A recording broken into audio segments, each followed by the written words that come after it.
What is happening? Broadcasting live from the Zimmer Communications World Headquarters. Great news for the American people. This is Wake Up Mid-Missouri with Branden Rathert, featuring Stephanie Bell, News Director Brian Houseworth, John Marsh, and Hannah, the producer. This is why we listen to you. Get ready, pal. And now, here's your host, Branden Rathert. Talked about a partnership with no limits, and we were concerned that among the lack of limits would be Chinese support for Russia in the war. We've been watching this very closely. To date, we have seen Chinese companies, and of course in China there's really no distinction between private companies and the state. We have seen them provide non-lethal support to Russia for use in Ukraine.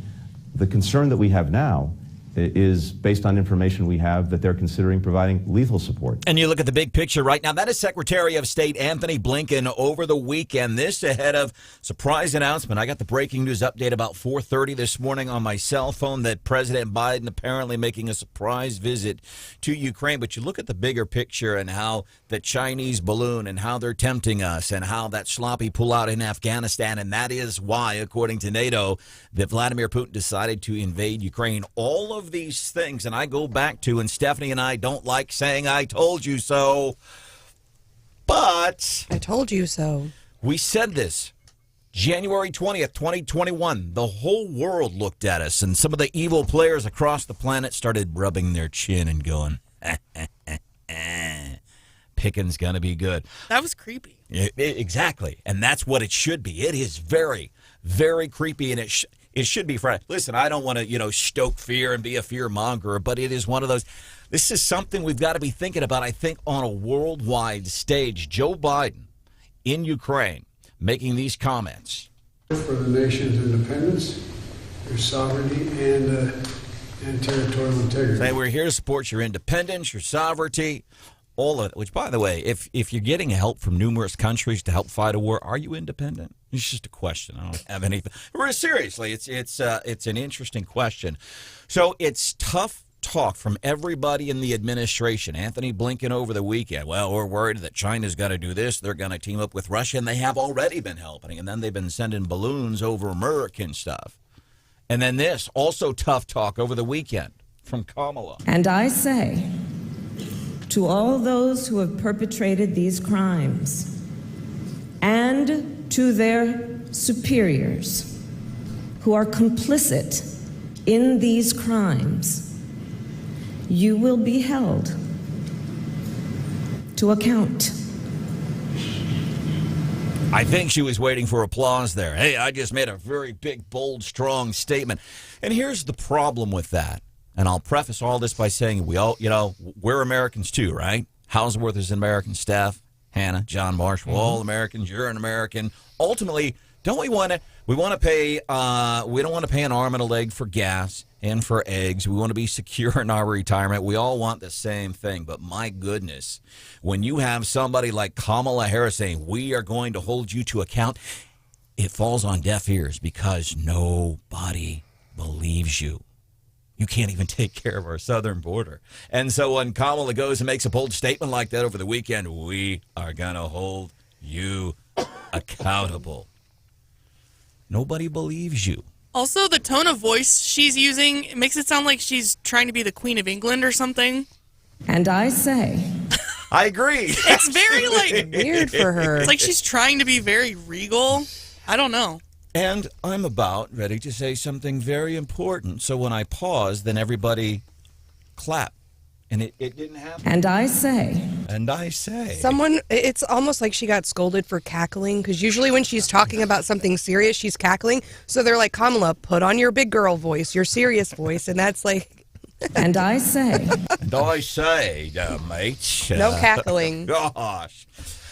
So that's the picture this morning. Biden apparently in Ukraine. It's 2:12 in the afternoon there, and he's there, and apparently already here's what he's doing, pledging more support. And by the way, it just occurs to me, it's his first trip to Ukraine, or at least since that invasion 1 year ago. That was 1 year ago.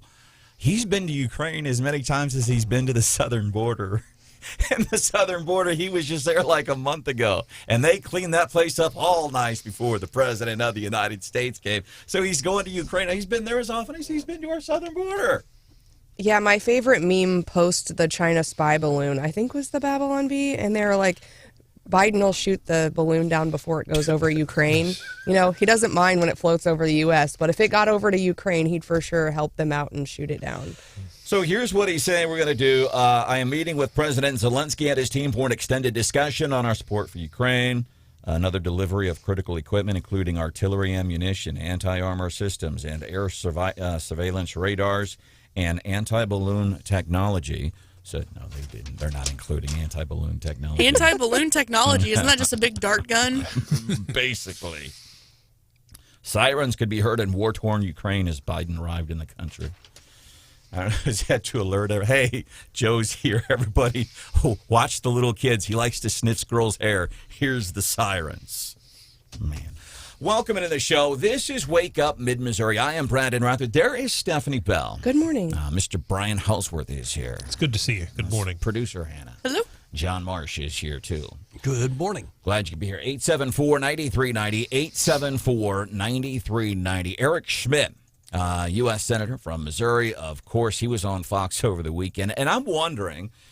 seriously, because listen, I want to the thing with the balloons and the Chinese one and the one we let it go over to the ocean before we did anything, and then Joe Biden doing his best John Wayne impersonation at the State of the State when he said, "Look at what we did with China." I'm wondering, now we've learned that some of these balloons, several of them were just like hobby lobby balloons or something like that. Hobbyists, basically. Yeah. Hobby groups. Eric Schmidt on Fox over the weekend talking about balloons. Not only were they gathering important intelligence on our military installations, they were gathering important intelligence on Joe Biden, what he would do, how quickly he would do it.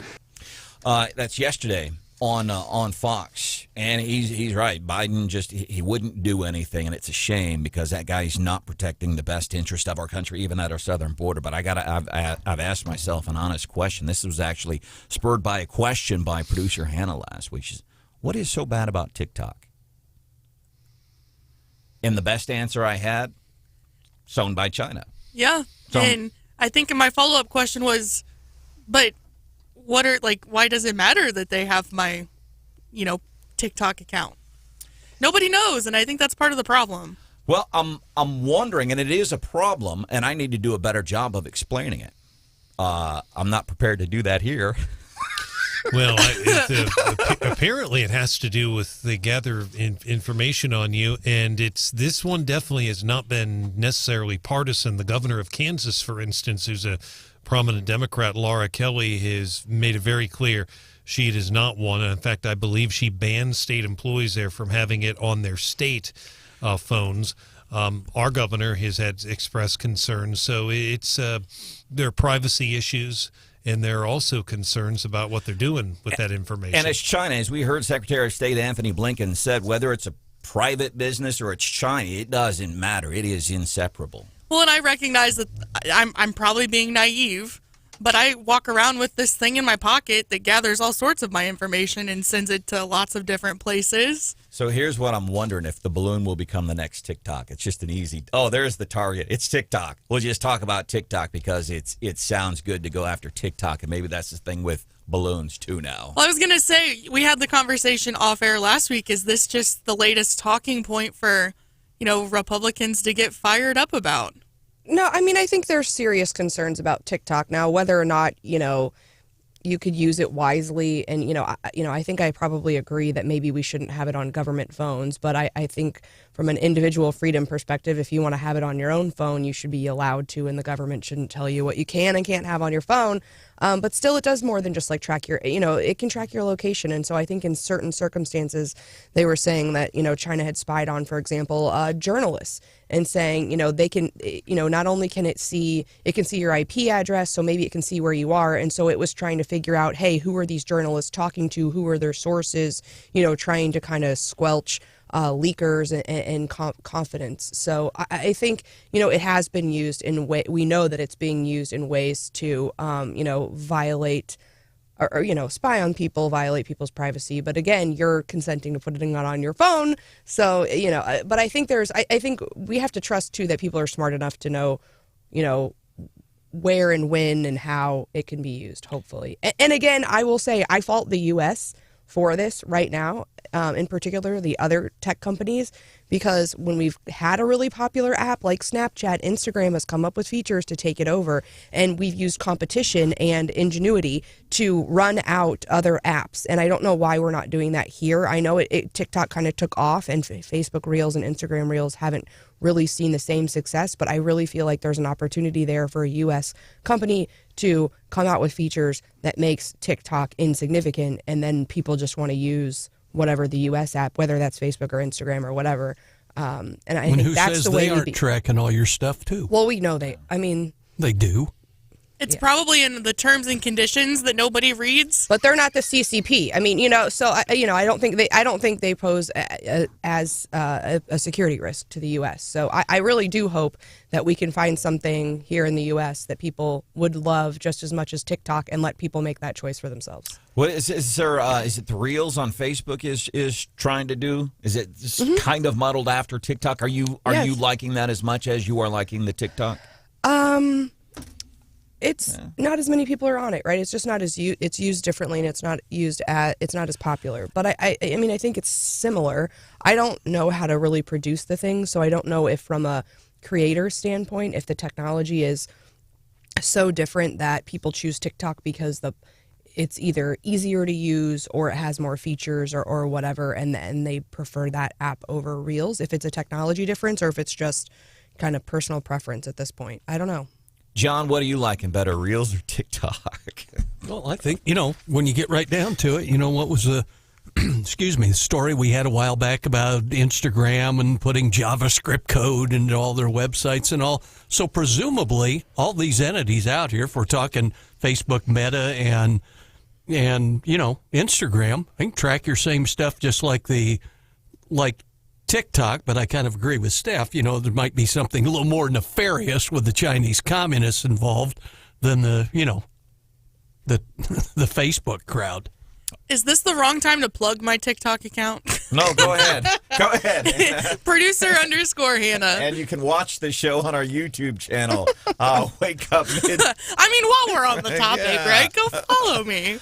Coming up, we're going to be doing your daily DC rundown. What do you have for us this morning, Steph? Well, the 2024 presidential race is already heating up. We're watching who is in Iowa and who is not. Oh, this is an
leadership. You learn and in the military and business, when you have a crisis in your business, you have a crisis in your unit around the world, as the leader, as the commander, you show up to the scene. Amen.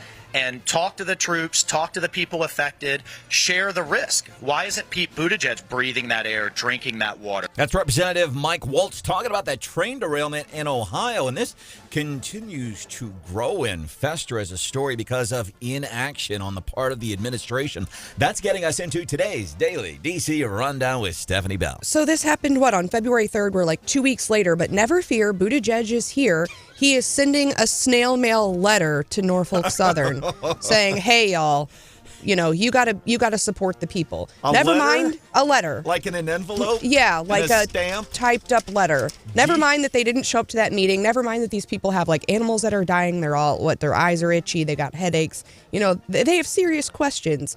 He doesn't even show up. He's like, you know what? I'm going to mail that company a letter. I'm sure, they'll be writing in the snail mail back. They have his quill and jar of ink. Dear ye townspeople of East Seriously. Palestine. So, he's on it. Other people who are on it, they're in Iowa. Nikki Haley is going through Iowa. I guess Mike Pence was just there.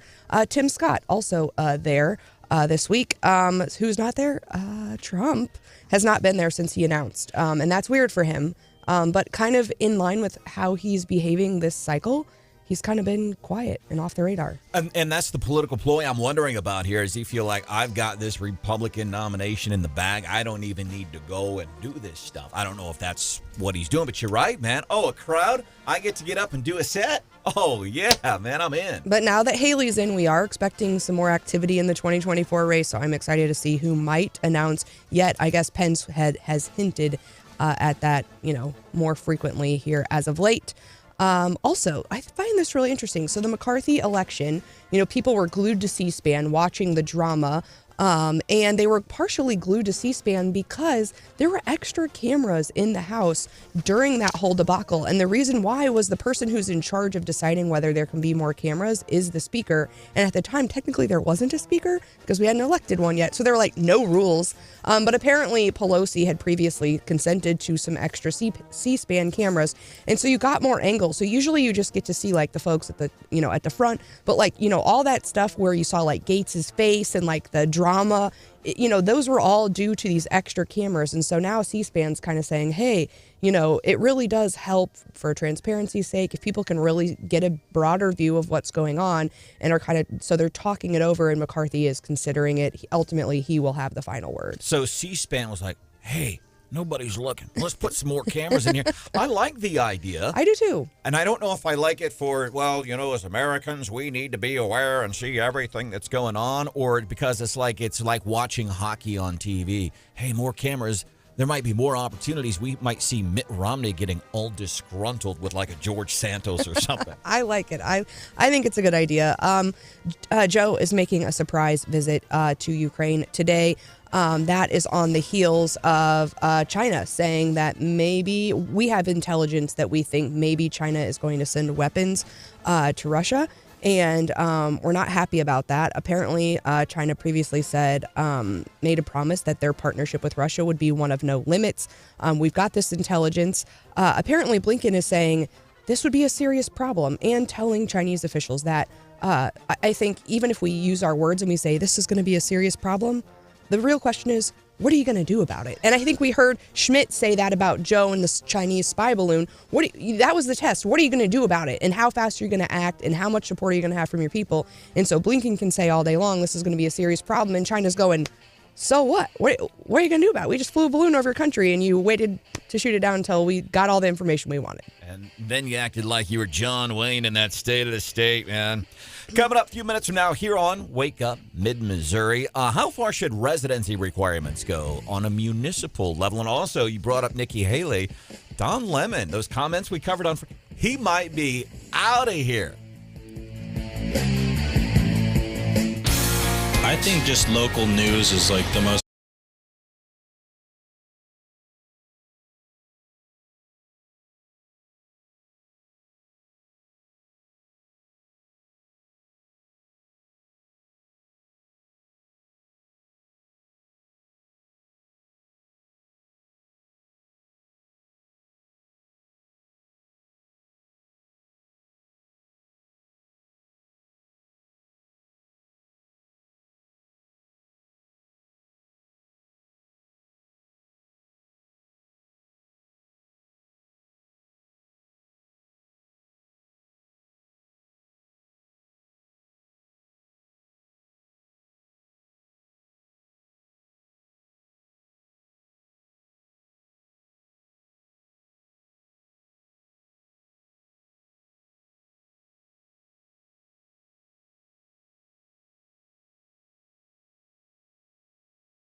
See, the thing about defund the police is we have to tell the entire narrative. People hear defund the police, but you know what they'll say? Say reallocate, say divest, say move. But it's still the same thing. We can't get caught up on the words.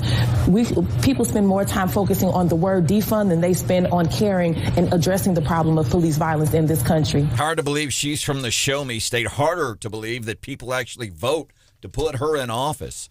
Congresswoman Cori Bush reps the St. Louis area on defund the police. Call it whatever you want. You can give it a different name. We want to do the same thing. Austin, Texas gets nailed over the weekend, apparently. And one of their big issues, by the way, is 911 staffing levels. And I know we like to throw out love for 911 operators all the time because we talk first responders. We talk like producer Hannah's fiance. He's a volunteer firefighter. John Marsh. He puts on hazmat outfits and goes and protects the community. Stephanie Bell, she serves in an elected capacity. And me, I just sit here and talk about these guys. Brian Halsworth, he does stuff for his church. So when we talk about service, I always like to remember the 911 operators. But in Austin, where there is a headline 2020 from the Texas Tribune, Austin City Council cuts police department budget by a third. Over the weekend in Austin, and this is not just picking out one incident going, see, we told you so, look at what you did several years ago, and now it's but they have a major issue with street racing in Austin. They took over, these street racers, apparently they took over an intersection. Hey, it's Saturday night, nobody's looking, there's hardly any more police. Why? Because we saw the Texas Tribune headline from several years ago. It says, hey, we're cutting police, man. It's a free-for-all. Mom and Dad's gone. Let's throw a party. You know, like we did when we were kids. Mom and Dad go out of town. We'd throw a big party. We didn't all do that. I've never done that. I don't even know if I'd been to a party where somebody's parents were gone. Steph, however, you strike me. She has a little smile on her face. You strike me as somebody who went to house parties all the time when Mom and Dad weren't home. I did not go to house parties all the time, although I did throw an epic house party when my parents were out of town. Did you get busted? They know about it. Oh, no, I didn't. How was it? Was it all on the up? I mean, was it like pin the tail on the donkey and lemonade and dips in the pool? I did not drink in high school, so I was not serving anyone else any sort of substances. I cannot speak for other people who showed up to the house. What I hear you saying is, I didn't see it. I didn't know, but I'm not saying it wasn't there. I don't know. Sounds like Bill Clinton. I have since disclosed this to my parents, but it took me many years. Probably smart. You waiting for the statute of limitations to run out on this? Yeah. No, there were more people there than I had anticipated, as, happens. And that was before the age of social media, but it was a good time. My oldest brother-in-law, it's his Christmas tradition. Every year he shares a story about something he did when he was a kid that his parents didn't know about. And part of the tradition is that, statute of limitations is up, so I can't get in trouble for this, but I'm going to tell you something I did that you didn't know about. That's a great concept, by the way, because you clear your conscience. And hopefully no harm, no foul, because you're enough removed. One story every year. And seek forgiveness. You're far enough removed from the events or the incident that you should be. Hey, okay, did anybody ever do that in adult life? Tell your mom or dad something? Oh, by the way. And I only feel comfortable telling you this now because I graduated from school. I have a family. I have my own money. I don't live at home anymore. You can't ground me. So that's what they're doing in some of these cities. And we've seen cities nationwide. Heck, we even saw San Francisco come back and say, hey, remember when we took all that money from the police department? Could we get some of that back and then some? And then people will, well, how come? Well, because look at what's happening on the street. So we know. And there was a bunch of folks beforehand saying, defund the police? Are you kidding me? That is one of the dumbest ideas that you could ever come up with. And they did it, and now people are paying the price, and people in places like Austin, where they've had, by the way, average hold time for a 911 call, like 2.5 minutes. Oh, gosh. That makes a big difference. Yes. That blows me away. As a matter of fact, Cole County, John, they're like working to improve 911 response times. Yeah, they're discussing the plan of sort of a kind of like joint communications in Boone County, where all calls in answer to the same agency, and all the communications officers can dispatch this information at the same time to all the agencies, whether it's police, fire, EMS, or whomever. So it's a deal. Whatever you can do to cut those response times saves lives. And if you've ever had to call 911, you know what it's like. I mean, at that moment in time when you're picking up the phone and you're trying to call somebody, I mean, like your world is right here, right now, and you're begging for a very talented, hardworking 911 operator to answer on the other end of the phone. But as part of police cuts, didn't happen in Austin. And I know law enforcement agencies across America, they've been trying to do things. They've been changing. For example, when it comes to law enforcement or firefighters, changing some of the strict requirements. There's a whole bunch of requirements that you need to meet. And I think one of the easiest ones would, hey, if you got a tattoo, if it's coverable, we're not going to knock you for that. Yeah, there was some discussion about facial hair too, I think. Facial hair has been a thing, and then residency requirements, I think, is another big thing, and that's one of those, I don't know, maybe I've evolved, but I always think, especially if you're in public service, whether you're a politician or maybe a first responder, I am a big fan, a politician to me is a no-brainer. You got to live in the area in which you represent. But I would think, yeah, you should live in the area that you take care of. People call it pride or whatever. But then you get people saying, well, it's too expensive to live in these city limits or whatever. I've got to live elsewhere. Yeah, it was a hot topic in the State House a couple of years ago, police residency requirements, and there were some bills moving for the police officers in particular, I think, in Kansas City to allow them to live over in Kansas. But for your first responders, I mean, if stuff really hits the fan, you want to be able to call your folks up. You don't want them an hour away, right? Especially if you have limited numbers. But, in certain circumstances, I could see how, why you would want to allow those folks to live outside the city limits. But it's a common, I think here in Columbia, I think the city administrator has to live, the city manager has to live inside the city limits. So for someone who not pushes paper, but who's an office person, what if he lived 15 minutes outside of town? Would we care? But obviously if your city has an emergency, you want them to be able to get there, but they could be on vacation. They could be doing any sort of, it's at this day and age, given connectivity, given the fact that, they're going to be available probably by cell phone or Zoom or whatever, no matter where they are, I can see people reconsidering residency requirements to get top talent. The same issue came up with Josh Hawley several years ago. Yeah, I remember a lot of folks. Couple times. A lot of folks that were upset, those who were mostly Democrats, were upset at the fact that he wasn't, when he became Attorney General, there's a requirement that you reside in the capital city, and he was saying, I live 15, 20 minutes north, basically, and so what does reside mean? Am I close enough, kind of thing? And I think didn't he have an apartment in Jeff City at some point? Yeah, he had an apartment in Jefferson City. Then he faced the same kind of deal when he became a senator, where he had a home of registry, in Ozark and suburban Springfield, and lived in Northern Virginia most of the time. So he battled that one too. And when I really thought, because I remember when that was happening, and when I really thought about that, because, okay, if the rule says that's the rule, then you got to follow the rules or change them. But here's what I ultimately, No, I don't like that rule. We got to change it. Change it. 70 on 63. Let's make it 80. We're good. Ultimately, when it came to the Josh Hawley thing, for example, as I thought about this, I thought ultimately, Josh Hawley living in his farm in Ashland as opposed to actually living in the capital city where the requirement is you have to live, I thought, I don't care. Really? Well, Steph can comment to the rule that's in place for Missouri Supreme Court judges who actually have apartments inside the Supreme Court building, right? Yeah, they do have apartments, and that used to be, the building was built at the time they were they had to travel by horse, so then they have all these apartments, and some of them still use them as apartments, some people don't.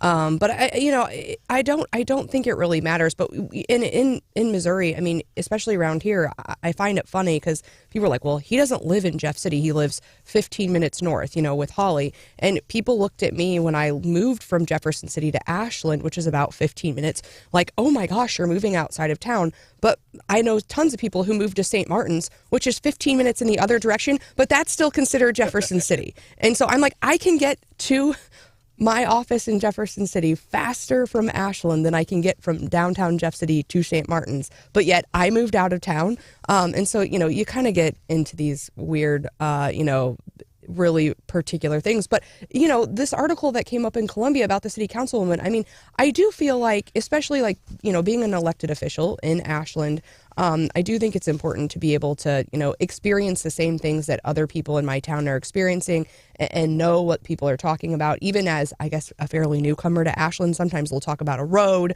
or something. And I'm like, okay, where is that again? I didn't grow up here. So you got to, and sometimes they use terminology like in Columbia, how the roads change names. And I'm like, oh, and they're like, oh, well, now it's called this, but it was this, the old football field or, so I have to ask a lot of questions.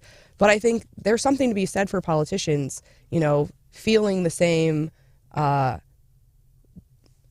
pains and successes of your people that you represent. And so, I think Pat Fowler lives like. Yeah, so this is an interesting story. Our news partners at ABC 17 did, and it's something, number one, that I didn't know, but I got to thinking. So if I contrast my thoughts on this with, okay, Josh Hawley, when that was a thing, well, the Attorney General, he needs to live in Jefferson City. Well, how come? Well, because that's what the rules say. Because that's the way we've always done it. And ultimately, I don't care. It doesn't really affect me. But on a local level, I'm wondering if there's a different take on that, or if it's just because I don't like Pat Fowler. Well, I don't know. We'll look into this some more coming up about 5 minutes from now.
Kyiv stands, and Ukraine stands. Joe Biden, surprise visit to Ukraine. It's coming up on 3 o'clock in the afternoon there in Ukraine. He surprise visit. Some of the highlights of what it is that he's going to be doing while he's there coming up. Fox News will have that for you at 7 o'clock. Former President Jimmy Carter in hospice. Welcome into the show. It's Wake Up Mid-Missouri, 93.9 The Eagle, 104.5 News Radio, 950 KWOS. I'm Branden, Stephanie Bell. John Marsh, Brian Houseworth, producer Hannah is here. We were talking about residency requirements, and there's a story from our news partners, ABC 17, and I didn't know this, but Columbia's First Ward Councilwoman Pat Fowler has a job, and according to the story, she only stays in Columbia 2 to 3 nights a week. She had a full-time job in Platte County in the northern part of the Kansas City area when she was elected in 2020, and she apparently has the same job. And I reconcile that with the Josh Hawley thing. I didn't care because I think, well, does that affect me that he lives in Ashland, doesn't live in Jefferson City when he was required by the law, by the rule that said, yeah, you got to live there. And I was serious, and it's not because of Pat Fowler. Pat Fowler, she's a city councilwoman in Columbia, and she's the one, you may have heard us talk about her on the show from time to time. So even if you don't live in Columbia, she's the one who, well, I think first we should do a study, and then let's put together a committee. She likes to study out of everything, and but the folks in her ward, they have elected her. Now she wants to run for re-election. And I don't know if this is going to make a difference to the people in the first ward. So I think about it for you. Let's say if you were voting for somebody, let's say who's, council in Ashland is not a, since we have a council member from Ashland sitting here. But like if you were going to vote for somebody in where you live, John, for a city council, a ward person, somebody running for a ward in a city council, do you feel differently than like on a statewide or a federal level about their residency? I think in this day and age, when they're having such challenges with getting people to step up and even run for office, just because of whatever's going on in their in their personal life, I think they should cut them a little more slack. If you're around the immediate area and you're a council person and you don't have an emergency response requirement, you open it up to people living outside the city limits. Last week, the Columbia Professional Firefighters Union endorsed Pat Fowler's opponent, Nick Noth, who's run for, I think he ran for like Boone County Commissioner a couple of years ago. The union president, Zach Privet, said he had tried to set up times to meet with both candidates to discuss public safety issues, but Fowler couldn't meet on a weekday. He says, we have council members that live and work in Kansas City and are trying to represent some portion of the population here. He said he questions whether Fowler can put the appropriate amount of time working on important issues. Yeah, and I think the Jeff City Council talked a little bit about this and said, hey, there are people outside this, and I think the justification is these people that live right outside the city are paying our tax dollar, paying city tax dollars, are representative of people who spend a lot of time here. So maybe, we should consider folks who maybe aren't here full time. I'm not defending Pat Fowler in any way, but what did they say? She spends 3 nights. So how do you implement that, right? Because there are people, like I travel quite a bit for work. I know other people who are like in sales who served on our city council who were traveling a lot. So like, okay, so you have to spend 4 nights a week here, or you have to like over a year you have to average. So I think what's happening now is what's best, and that is it's coming out publicly during the race. Voters can decide. Do I want someone who works, every day in Kansas City and who's only here a couple days? Do I want that person to be my representative, or do I want this other person? And, there's a lot of factors that go into that. But I think ultimately letting it air out, letting the voters know what people's situation are and letting them pick, I think is probably the best option. I think she should live in her ward. So I've said this before. Where I live, like I could stand with 1 foot in my yard, 1 foot on the street. I'm in city. I'm also in county at the same separate boundaries. I've called City Councilwoman Betsy Peters before, even though she does not rep me. There's a dirt road that goes to a pond behind the house, and people were dumping stuff out there. And even though she wasn't in my ward, I called her and said, "Hey, Betsy, can you?" And she did something. Good. Did something about it. Welcome to the show. It's Wake Up Mid-Missouri. Glad you could be here. Coming up, eggs. I don't know. Are eggs still expensive? Yes, although I heard they're getting in the last week they've come down a bit. I don't buy eggs. I don't know how much they are, but maybe we're going to try to save you some money as it relates to eggs here on the show. And again, Biden making a surprise trip to Ukraine. Fox is going to have more on this, some of the things that he said while he was there. We'll do that for you. Coming up at 7:10 here on Wake Up Mid-Missouri, 93.9 The Eagle, 104.5 News Radio, 950 KWOS.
Democratic leaders are saying that they not only don't think that he's the strongest candidate, considering the larger field that could be possible given his age and other defects, but they don't think that you're the right person to be on the ticket.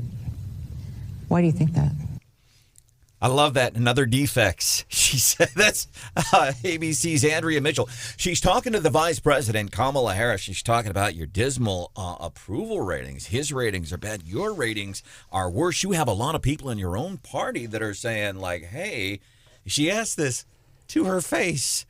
How did she answer the question? We're going to get to that. But first, want to let you know, Joe Biden apparently surprise trip to Ukraine. We're going to get to some reaction. We have some already, a little bit of reaction this morning. Representative Carlos Jimenez from Florida. A lot of people think that we're just handing over cash. We're not. We're handing over weapon stockpiles that we have here in the United States to help them in their effort against Russia. And I'm thinking of a bigger picture here. So you've got Joe in Ukraine, which puts him, he's been to Ukraine as many times as he's been to our southern border, but it's okay because Kamala, who's in charge of the border, she goes all the time. She's got that wrapped up. But I'm wondering, like, this nexus of events. You've got the Chinese spy balloon, China as a whole. Then you've got Ukraine and Russia. And we feel like everybody's just kind of, when you were a little kid, Brian, and you'd see a beehive hanging in a tree. And what did we do as kids, man? We would take the biggest limb we could find, and you'd go and you'd poke it, but just enough so that if you had to, you could still bolt and run and not worry about getting stung. That explains a lot, actually, that you did that as a kid. People did that quite a bit, yeah. And you had to be careful. You had to be very careful. Natural selection. When you is charged. When you grow up a poor kid, you have very few venues for entertainment, and one way to entertain yourself is to poke a beehive with a big old stick. But I feel like it's what all these countries are doing. They're poking Joe, and the bees ain't doing nothing. They're just hanging out in the hive, and so they keep poking, and then they poke more, and they poke more because we're not doing anything. We aren't doing anything, and they watch that spy balloon just float on over all of our important stuff, and we just watched it like kids at a birthday party or something. All right. But I do think, so it's been 1 year ago today when Russia invaded Ukraine. And I do think reflecting back a little bit on that is important. Interestingly, they were looking back at what Biden was prepared to do on Today a year ago, and they said Biden's aides had actually drafted what the president would say should Ukraine's capital fall quickly, and that's really what folks had thought was going to happen. And we heard from others, it's going to be a 3-week thing and it's going to be done. A lot of people said that. So the fact that this thing has gone on for a year is crazy. And then also, initially, you remember the U.S. said we're never going to give them tanks. We're not going to give them this type of weaponry. We're not going to do this. And we basically walked back on all of that. We're providing more support, I think, than anybody ever thought we had anticipated. $30 billion. Exactly. And now we are getting this intelligence that China's potentially going to help Russia. And it's putting people on edge, I think rightfully so. Biden's over there now. And meanwhile, while all this is going on, while tension is so high, apparently we have a congressional delegation. Speaking of poking the beehive, we've got a congressional delegation in Taiwan hanging out. And Ro Khanna from California says, our efforts to be here are in no way provocative of China. We're not trying to, provoke them, but we're just being consistent with our foreign policy that, we recognize the importance of Taiwan. Maybe not the best timing. I don't know. It just, I don't want to live in fear of China, right? I think we should show strength. But given who our current leader is and given the current situation, it's making me feel awfully uneasy. And with little kids at home, by the way. And again, I'll go back to we're not just picking on the guy because Joe's a Democrat. We're calling him out because he is an incredibly poor leader. And Kamala, not much better. I love the question from ABC's Andrea Mitchell saying, Joe's ratings suck. Yours are even worse. How do you respond to this? I think that it is very important to focus on the needs of the American people and not political chatter out of Washington, D.C. Let's ban gas stoves. And she used the word defects?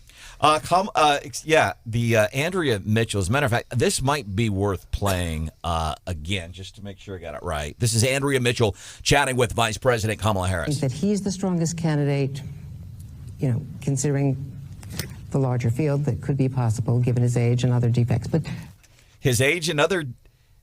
I want to make sure. Let me play it one more time. Marsh. The larger field that could be possible given his age and other defects. But that's a rough word to use. I mean, you think in an interview they ask you, like, what are your biggest weaknesses? And, like, when you use the word weakness, it's something that, like, maybe you could overcome. Like, I have this weakness, but I can work, toward riding the weakness. A defect is just, like, an inherent flaw. You're screwed.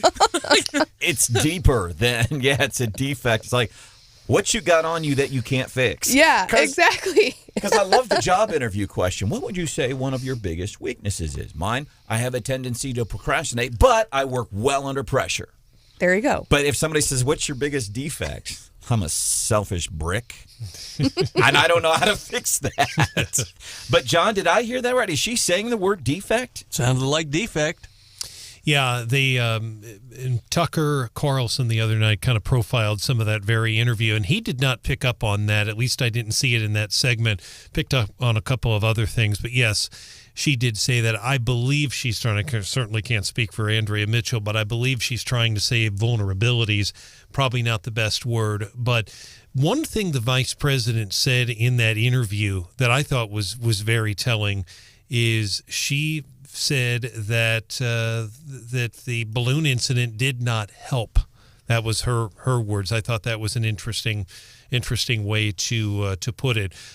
She did not appear, very clearly did not appear pleased with a couple of those questions. But again, it was overall pretty good interview, and it's important to listen to the whole thing or as much as you can. But yes, I do believe that is what she said. Meanwhile, prices for things like gas remain stubbornly high, and eggs. And I don't even know what the housing market is doing. I've given up on the idea of buying a car. No kidding. Prior to the government pandemic that started in 2020, was looking at vehicles, and it takes me. Talk about procrastinating. It takes me forever. I mean, like. Procrastination and commitment issues combined. If I can delegate that, I choose to delegate that because it's uncomfortable. Same, it's a cell phone thing too. Like, it takes me forever to get a new. You're on your old cell phone because it's just like the pain of having to set up a new one and learn something new. It's like it's worse for a car. It's taken me almost 7 years to get a new cell phone. I can't believe that phone even works. It looks good. Samsung. Actually. Looks good. You take care of it. The other thing about housing prices, we had a person at the Columbia City Council about a month ago. You played the soundbite, made $42,000 a year, can't afford a house. Just got the latest numbers from the Board of Realtors, and the average price of a home in Columbia and Boone County is up more than $100,000 in the past 5 years. Now, obviously, that goes back to, 5 years from now. So obviously goes back well past President Biden. But that's a significant jump for people that are making, let's say, $42,000 a year. It's about $320,000, by the way, the average cost of a house. So that's going to be a hard payment to make. Yeah, when Kamala talks about, what the American people want, we want this. We want more money. I always enjoy the polling when it says right direction, wrong track. I always believe, and to this day still believe, whenever that poll question, I think we're on the wrong track. I think that speaks more to the mood, in effect, of America. Here's a way maybe you can save some money. Egg substitutes. Here's where we are this morning. Balloons and eggs are the big talking points. And Joe Biden's in Ukraine, speaking of eggs. By the way, former President Jimmy Carter is apparently in hospice. He's 90-something. 98 years old. So what do you use if eggs are just to the point? And I have no idea, no concept of what eggs cost. I think I remember 99 cents for a 12-pack. I mean, for a dozen, for a dozen eggs. 99 Did you just call it a 12-pack of eggs? Well, isn't that what it is? It's a pack. Get a 6-pack of eggs. I paid as much as $6 a dozen. I know that. Which is ridiculous. It's a lot of money for an egg. But there are some things that just cannot be substituted.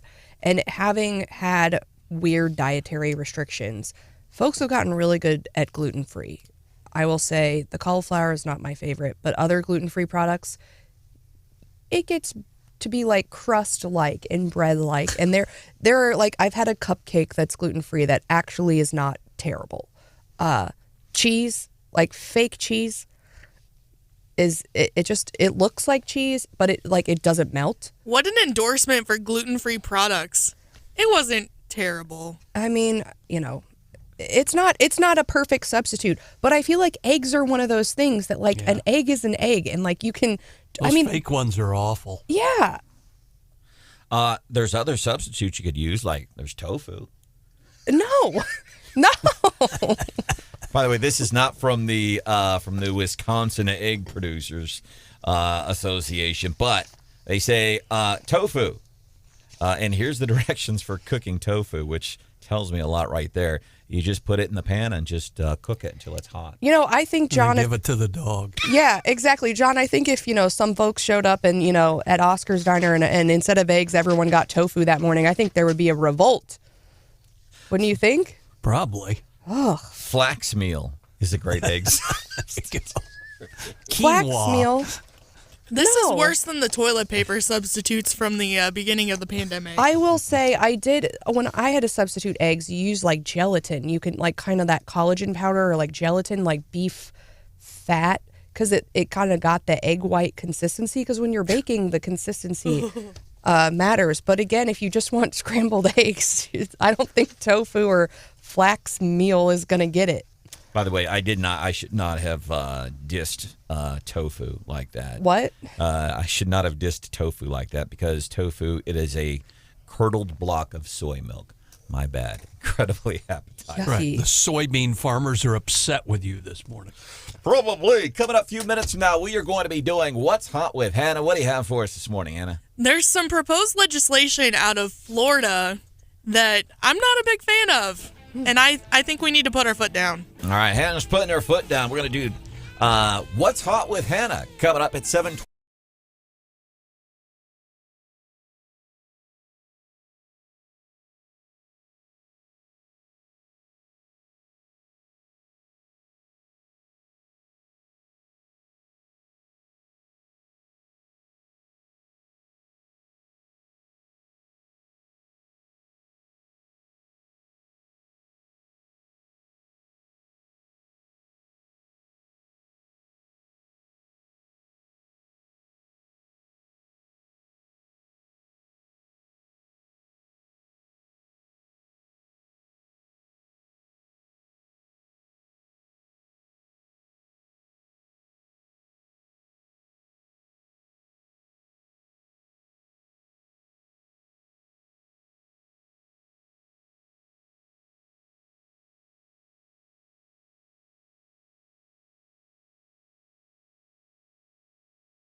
Good morning, 7:25-ish, which means it's 7:25. time for What's Hot with Hannah. We're going to Florida, and it's not actually for a, stupid criminal this time. Florida man. Even though those are really fun and probably my favorite type of story to do for What's Hot with Hannah, this time we're talking about legislation, proposed legislation regarding animals. And Stephanie might be in favor of this bill. All right. But so among other things, it's looking to ban dogs from sticking their heads out the window of cars. What? It's unsafe. But that's like a dog's favorite thing to do is stick its head out the window, have its tongue flapping in the breeze. And who gets more joy out of that? The dog or you as a passenger in traffic seeing the joy of a dog with his tongue flapping against the car because you got his head hanging out the window as he cruises down Missouri Boulevard? What are they saying is the purpose of this legislation? They're just calling it unsafe for the dog. Other parts of the bill, so it deals specifically with the transportation of dogs in cars. So they want to ban a dog being on your lap while you're trying to drive, which I can see that. That's kind of unsafe. And they want to ban dogs being transported on the hood or roof of a car, which is common sense. And then there's sticking their head. No, they don't want any part of the dog to hang out the window. You say common sense, and this made me think of, so when I worked in the state legislature for a bit, and I had my job, as a young intern, people would write in letters like Pete Buttigieg to Norfolk Southern. They would write snail mail letters, and then my boss would kind of dictate the responses, and then I would type them back up and we would get them sent out. And one of them, it was, hey, we shouldn't have dogs riding in the back of the trucks because it is, so dangerous. And his response was basically, you can't legislate common sense. Yeah. And I think that's what Hannah just said. And I will always remember that because, that individual liberty, sometimes you just got to let people be people. And, we don't need a law for everything. And I think that's a good approach. And I think Florida should get more people like folks in Missouri. I can't imagine someone in Missouri putting something like this forward. Well, Florida being a largely red state legislative body. Also on the bill, they're trying to prohibit declawing your cats and prohibit selling rabbits before Easter. Are we sure this isn't like a PETA-sponsored bill? And let's quit selling turkeys before Thanksgiving while we're at it. But no, it makes my day when I see a big old puppy dog hanging out the window, having the time of his life. I would be fine with that as long as we prohibit people from sticking their feet out the window. That's what I don't. Brandon strikes me as the type of guy who would do that. There is a great joy in life. Sometimes when you're driving, when you've had a day, and it's like either things have gone really, really well, or maybe you're having a really bad day, to drive and put your head out the window for a minute. I'm cool with it. It freaks everybody else out on the highway. But there is something about that, just that freeing feeling. I'll stick like a hand out the window. I don't know if I've ever stuck my head out the window. Oh, yeah. You drive and let it flow through your hair. And So, okay, don't take this the wrong way. But how do you stick your head out the window and drive at the same time? Because you're kind of short. So, how do you logistically make that work? As soon as the Gary Nolan show comes on at 9 o'clock, I'll put you in my 1994 Ford Taurus station wagon with the wood paneling on the side. It doesn't sound safe. Ask Drew how that went for him one time, hanging his head off the side of a wagon. What happened? Didn't go well. Well, our minister rolled up on us, and he was screaming and crying. And we explained, well, he leaned out too far and his head hit the telephone pole while we were walking down the sidewalk. But you know what? He won't do that again. Is that a true story? Yes, yes. They still laugh about it. And I'm like, well, you get what's coming to you, right? Things that kids do. Poor Drew. Come up. You got to be careful about what you say. It could cost you your job. We're talking about a high-profile news anchor. That's coming up at 7:35. You got to come back for more. Has America been fair to Donald Trump?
This whole talk about age makes me uncomfortable.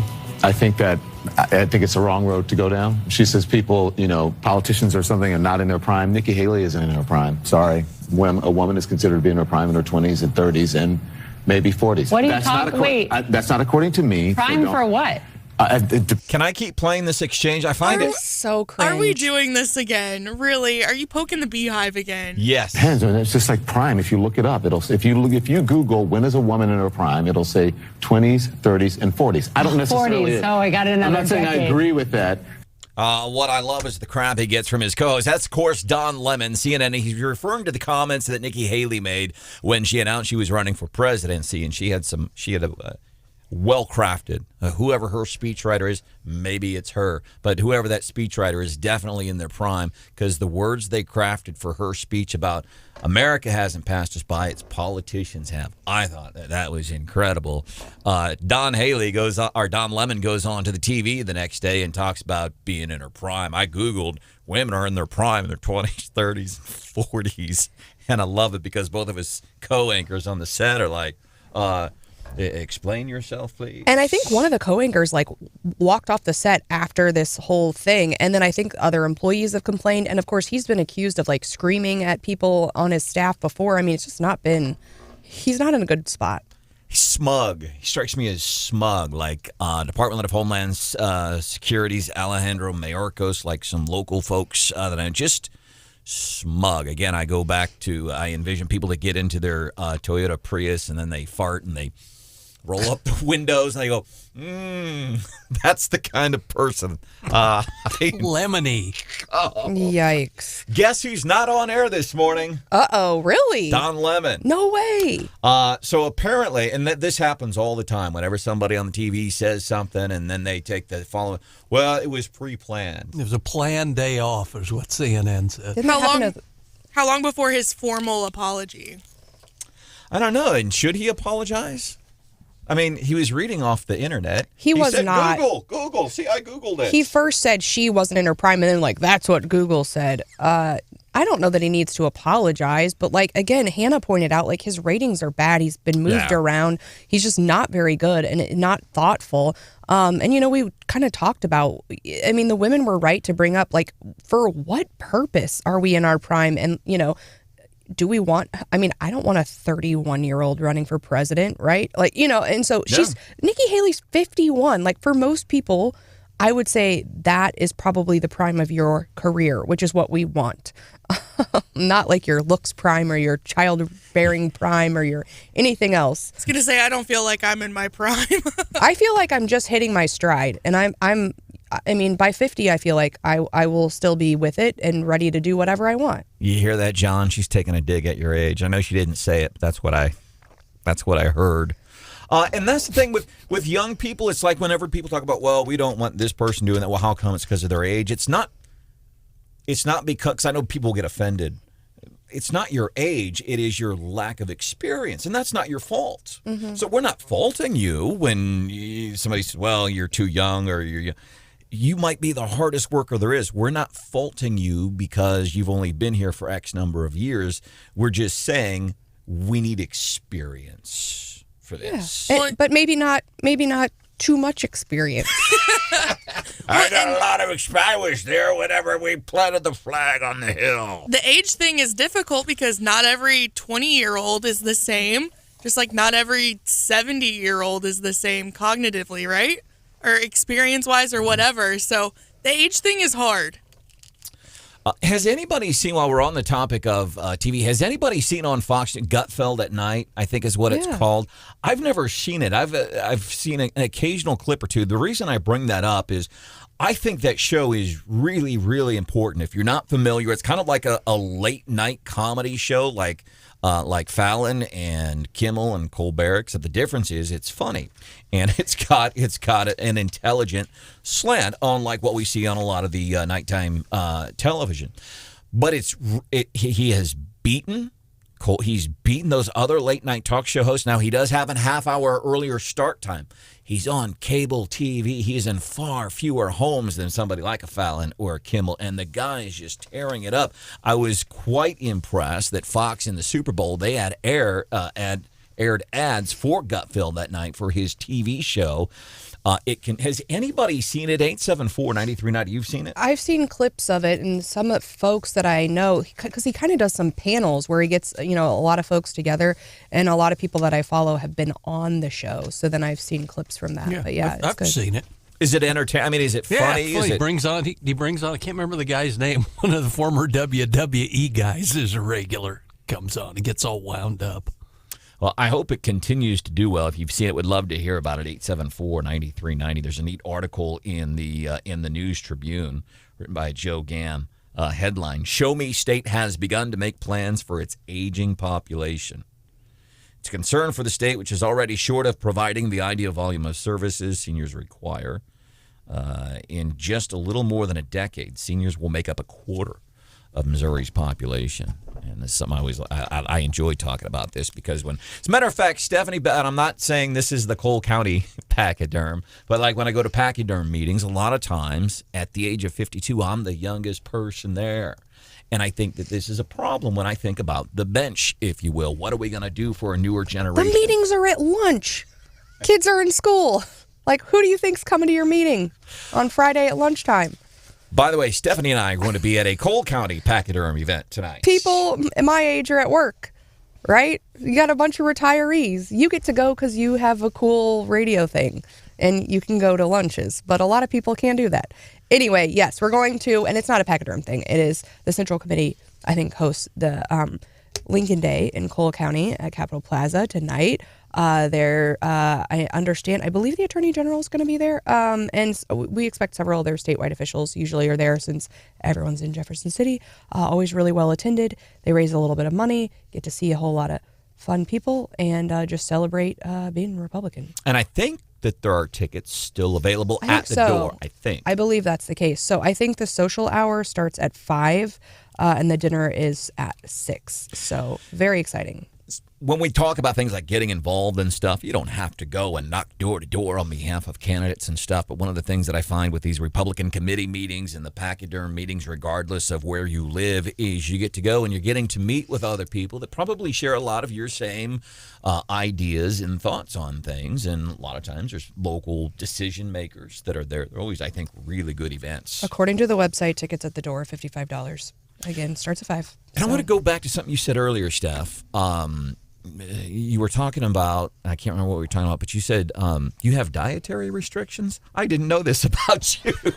I should have dietary restrictions. Oh. I choose not to follow them. No, I Good think for you. As women get past their prime, as you get older, you got to be more careful about. So I should avoid all dairy, and I try to avoid most gluten, but I love cheese. I mean, I can't avoid it. But I have done like 60 or 90 days where you do no gluten, no cheese, no, what is the other thing? Nightshades.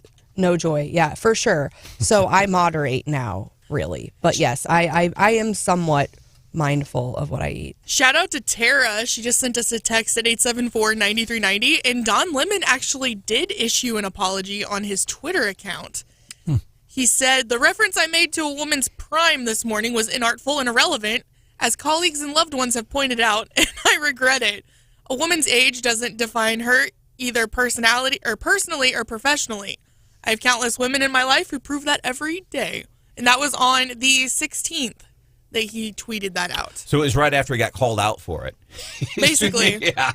Didn't Cuomo take like a vacation, a pre-planned vacation right after some of his issues? And he's still on vacation. Yeah, no kidding. He's been just 2 days like Don. He was absolutely gone. Welcome into the show. This is Wake Up Mid-Missouri. I'm Branden Rathert, Stephanie Bell, John Marsh, producer Hannah is here in some text. I love this. Really cool. We do What's Hot with Hannah every morning, 7:25-ish. And this one, I thought was kind of, I smile at the thought, but then the idea that somebody wants to enact laws to stop it from happening is a lot of overreach. There is a proposed bill in Florida, and it's looking at animal welfare and animal rights. And one of the parts of the bill is they want to prohibit puppy dogs from sticking their cute little heads out of the windows of cars. And I think that's sad. It just seems a little much, especially for Florida. But then we take the story of our friend Stephanie Bell, who had, I can't remember what it was, dog or somebody had their head outside of a wagon. And it was my son, Drew. Oh, your kid. We were walking down West Main, right there by maybe Ware Street, right a little between the Capitol and Memorial Park, and the sidewalk's pretty narrow. There's a lot of telephone poles, and we had one of those little covered wagons. We're in the front pulling, and Drew's flailing, and we're like, keep your hands and everything inside the wagon. We told him again. We were walking, and he's hanging out, and all of a sudden, whap, and his head hit the telephone pole. Like, literally a minute later, our minister and his wife drive by, and they kind of pull over, and they say, hey, what's going on? And Drew is just wailing, and they're wondering, like, why we're not really consoling him that much. Like, we're rude. And they still tell this story, 7 years later. They think it's hilarious. And, I said, we told him. This is what happens, but you know what? He's not going to do it again. So all good. I got a text from some kids who are listening, our mom with kids listening, and they said their kids think putting a dog on the roof is just plain stupid. They're in favor of this bill because people are idiots. But they do want to make it very clear that they love seeing dogs hanging out the window. It's like, it makes my day, right? As a matter of fact, one of our listeners even sent us a picture of his dog. And especially like in the dog, it's almost like if dogs could talk. Like, you can hear him, speed up. Because then when you get to going really fast and the ears are going south and you're headed this way and everything gets to flap. Do you get a ticket then in Florida if you got your dog hanging out the window? Is that what's going to happen? You get a fine? You got to pull people over? They pull you over for excessive dog spit down the side of the car. That was an old Super Bowl commercial, wasn't it? Like a Great Dane or something? I think it was. Drooling all over the cars behind him. Coming up just a few minutes from now, a nurse is making bank, and she's doing it accidentally.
Folks, I thought I got involved in the civil rights movement as a public defender, as my colleagues know. All right, Joe, enough of that. You've already been, he said that over the weekend. When I got involved in civil rights, he has been widely debunked, in fact, checked on that claim. The best that we could find, PolitiFact says, he may have, if there was something by his house, maybe one time he got out and held up a sign for a couple of minutes. It's not really getting involved in the civil rights, but that's the guy who's in charge of things. Made a surprise visit to Ukraine this morning. Fox News is going to have more on that coming up here at 8 o'clock on Wake Up Mid-Missouri. Vlad Sajin, who is a local guy from Ukraine, he came on the show a couple of months ago. But he's from Ukraine. He told a very compelling story. This guy came in and shared with us what it's like every day.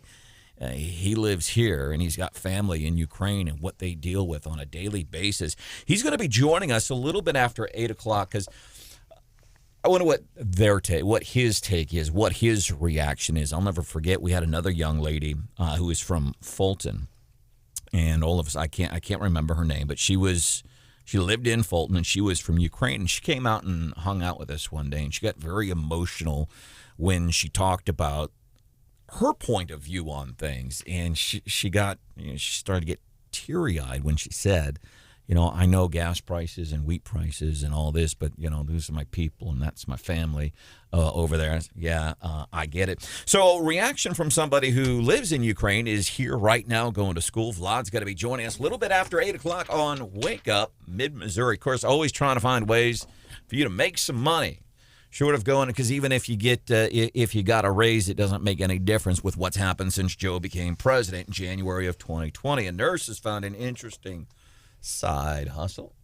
I don't know why every time Is it OnlyFans? That's what I was going to say. I was nervous. She's super pretty. Have you seen her picture? When I think of side hustle, I don't know why. That's the first place. Because that's where a lot of people are making their money, unfortunately. And they are making a lot of money doing that on OnlyFans. But she's a nurse, and she's hot. You're right, Steph. I don't think that's what Stephanie said. She is hot. Her name's Stephanie, too. Okay. Somebody asked me if Kristi Noem gets into the presidential race, who are you going to vote for, Noem or Haley? Depends on how many more thirst traps she posts on her Instagram page, right? Importantly here, she's not only beautiful, but she has an entrepreneurial spirit and is smart, and that's how she's making her money. I think Noem is hotter than Nikki Haley. What do you think? Sheesh. I'll be sitting on the couch tomorrow with Don Lemon at home too. I was going to say, the real question is, which of them is in their prime? Oh. Are they the same age? Who's older? Y'all better start drafting your apology tweets. I better see those tomorrow. How can we make money? We do what this nurse did. This is kind of interesting. I've actually thought about doing something like this. Not that I don't have enough jobs already, but this gal during COVID was studying for nursing school and studying for her boards, and she had created these study sheets, and her nursing school friends started to ask her for them. So she basically decided to put them on Etsy and started selling them to other people. And she's gotten very popular on TikTok, which is where a lot of these Etsy people get popular. And I guess if you're not familiar with Etsy, it's kind of like an eBay or an Amazon, but for basically homemade products. You can buy shirts and cups and coasters and homemade cross-stitch things, and anyway, and also lots of online products, so birthday cards and other things. So she's selling these basically study sheets, and she's made what, $1 million, $2 million? And it was something she just stumbled onto. So maybe you'll stumble on a way to make more money. I just thought it was interesting. You look around you, what can I do? If you're in that mindset, like, what can I do to make more money? What can I do to help my family? What can I do to pay for eggs and gasoline? Yeah, I recently have been sharing a sheet with my friends because I came up with like the ultimate family packing list, because we have to pack a lot of stuff, and then like what to pack if you're going to the beach, what to pack if you're going skiing, what to pack if you're staying at an Airbnb, because that is a whole nother can of worms. And so I've recently like been sharing it with my close friends, like, hey, if you need, this is a good checklist. Anyway, and I'm like, I could put this online and make some money off of it. Nikki Haley's 51. How old's Kristi Noem? 51. Oh my gosh. But who's hotter? That's the question. That is not the question. Who is better on the issues? That is the question. Who's better on the issues? 874. Oh, Randy says, how about Tulsi Gabbard? Yep, she's pretty high. Okay, and the nurse has made $2 million. Good morning. It's Wake Up Mid-Missouri. 93.9 The Eagle, 104.5 News Radio, 950 KWOS. Come on. $2 million.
Broadcasting live from the Zimmer Communications World Headquarters. Great news for the American people. This is Wake Up Mid-Missouri with Branden Rathert, featuring Stephanie Bell, News Director Brian Houseworth, John Marsh, and Hannah, the producer. This is why we listen to you. Get ready, pal. And now, here's your host, Branden Rathert. 1 year later, Kyiv stands, and Ukraine stands. Democracy stands. The Americans stand with you, and the world stands with you. Joe Biden's surprise visit to Ukraine, where it's now 3 o'clock in the afternoon. Basically, he delivered remarks. He met with President Volodymyr Zelensky and talked about $500 million in assistance, shells for howitzers, anti-tank missiles, air surveillance radars, and other aid, but no new advanced weaponry. Want to bring in real quick Vlad Sajin. He is a student at Mizzou. He is from Ukraine, lives in Ukraine, going to school here right now. Vlad, welcome into Wake Up Mid-Missouri. Glad you could join us. I wanted to ask you mostly, you heard the news, okay, the President of the United States of America is going to your home country. What was your reaction?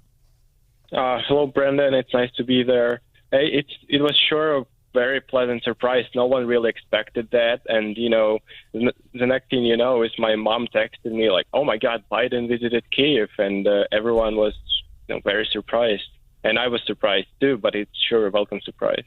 Does it, if I use the word, I don't know, hopeful, does that apply to maybe what you, your friends, and family back home are saying? Yes, that's a perfect word to describe it. It definitely sparks, hope in our victory that's coming hopefully soon. We are surely paying a huge price for it, but, ultimately that's what we are fighting for. And this visit definitely points our heads towards its direction. All right, Vlad Sajin is joining us here on Wake Up Mid-Missouri, 93.9 The Eagle, 104.5 News Radio, 950 KWOS. He is from Ukraine, currently a student. Been on the show before. Before we let you go, what are some other things? Because we rely on the national news outlets, see what's going on, hear what's going on. Is there things that are happening that doesn't get broad coverage on American news? Well, the one thing I would like to mention is, our hearts as Ukrainians all go to the eastern part of the country where huge battles are going on. I feel like they don't get enough coverage because this is practically a living hell on earth going on there. Cities like Bakhmut and in Donetsk region and in Luhansk region too. So I feel like our soldiers in those regions really need more support, and I really wish people would look more into what's going on there because it just doesn't get covered for some reason. Cities in Donetsk and those fights are really painful for us because a lot of casualties, but also those are key areas for our victory.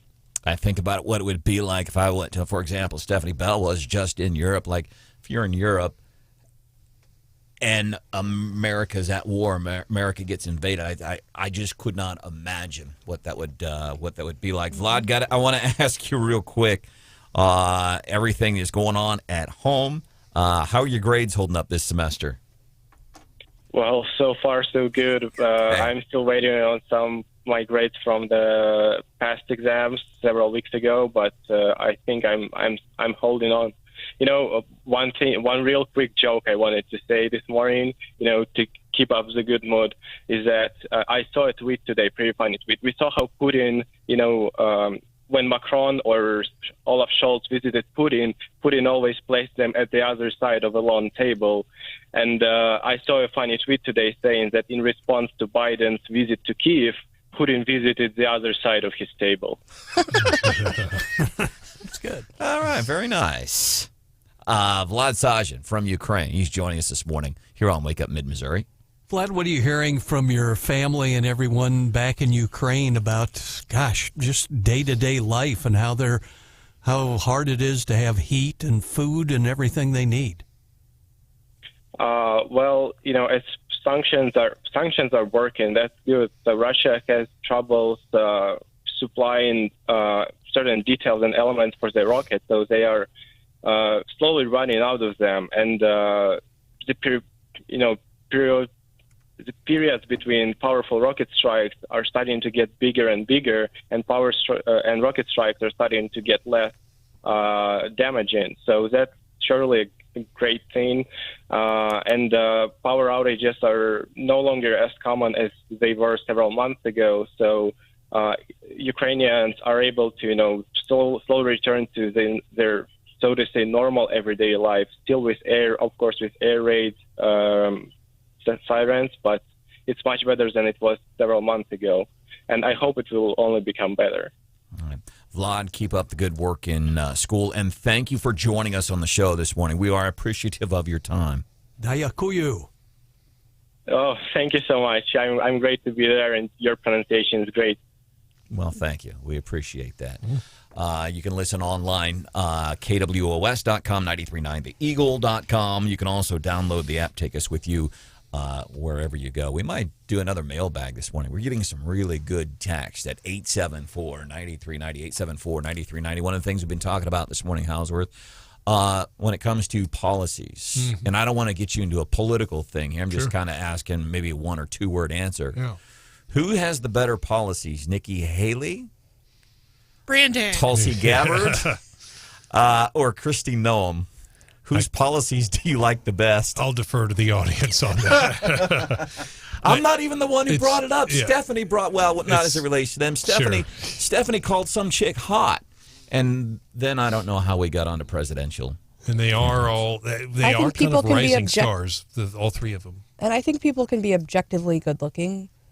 But this gal who is objectively good looking has made $2 million based on her study guides, based on her intelligence. So when you were comparing people's looks in politics, I said, well, we really need to compare are their policies. And I honestly don't know amongst those three. I think I will say Nikki Haley's gotten some criticism because she was asked, hey, you said you're announcing against Trump. How would you be different? How are your policies different? And she kept saying things like, but I'm like fresh, I'm new, I'm younger. But like she wouldn't explain how her policies would be any different from his. And so I think she's got to get it, if she wants to compete, she's got to get a better answer there. And maybe it's not. Maybe it's that, I have a similar platform as him. But I think people are, if you're saying I'm a different candidate, I'm somebody, then tell us just how. Because. Yeah. And the other thing that she's going to need to definitely clarify is this idea of a test for people that are over the age of 75. And I don't know if she's directing that at President Biden or former President Trump, perhaps both. But that just on its surface seems to be unconstitutional to me. I don't understand exactly what she's even proposing there. It wasn't clear. But nonetheless, she is popular in South Carolina, and she landed. I'll tell you this, what doesn't get a lot of attention.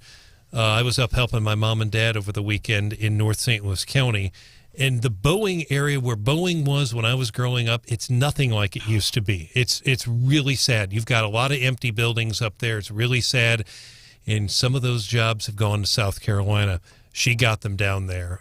Part of it was she pushed this right to work, which is obviously popular there, not really popular up this way in the state of Missouri. We just had an election on that issue, but Boeing they've definitely shut down some buildings. I can see that.